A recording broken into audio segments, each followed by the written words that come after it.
Antoine, le fils de Georges et de Stéphanie, vit en concubinage. Il sait qu'il n'y a aucune protection pour son concubin. Il vient de gagner une somme importante à la loterie qu'il envisage de placer sur un contrat d'assurance vie. Les concubins, n'ayant pas de qualité d'héritier, la conseillère de la famille, Bridget, a recommandé à Antoine de désigner son compagnon en qualité de bénéficiaire du contrat afin de le protéger. Antoine, lui ayant fait part de son futur projet de mariage, sa conseillère l'informe alors des conséquences sur un placement envisagé. Dans le cadre du régime de la communauté réduite aux acquis, Antoine doit garder à l'esprit que les fonds perçus avant le mariage et ayant vocation à alimenter le contrat sont des fonds propres. Si Antoine décide de souscrire avec les gains de la loterie, Bridget lui recommande donc d'y adjoindre une clause de réemploi.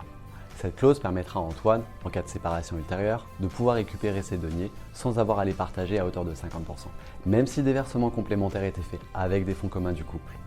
Ayant le souhait d'adopter des enfants, Antoine souhaite également protéger au maximum son conjoint et est séduit par le régime de la communauté universelle avec clause d'attribution intégrale au conjoint survivant. Bridget précise alors deux options possibles, soit transmettre partiellement, soit transmettre totalement les capitaux du contrat aux enfants lors du premier décès, soit prévoir le dénouement au deuxième décès. Tout dépendra alors du degré souhaité de la protection du conjoint et la volonté de lotir les enfants rapidement ou pas. Dans cette dernière hypothèse, les enfants ne paieront pas de droits de succession sur la valorisation du contrat non dénoué au premier décès.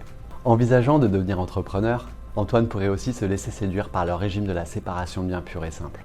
Mais, en cas de co-souscription, les différences de revenus entre Antoine et son conjoint pourraient être source de requalification en donation indirecte. Si un contrat était alimenté de manière quasi unilatérale par l'un des membres du couple, le plus simple dans cette situation est que chacun souscrive un contrat, l'alimente avec ses fonds et désigne son conjoint comme bénéficiaire, sachant qu'une clause bénéficiaire démembrée peut être envisagée en présence d'enfants. Les hypothèses envisagées méritent réflexion, en sachant que les situations ne sont pas figées et qu'il est toujours possible de faire évoluer son régime matrimonial par la suite.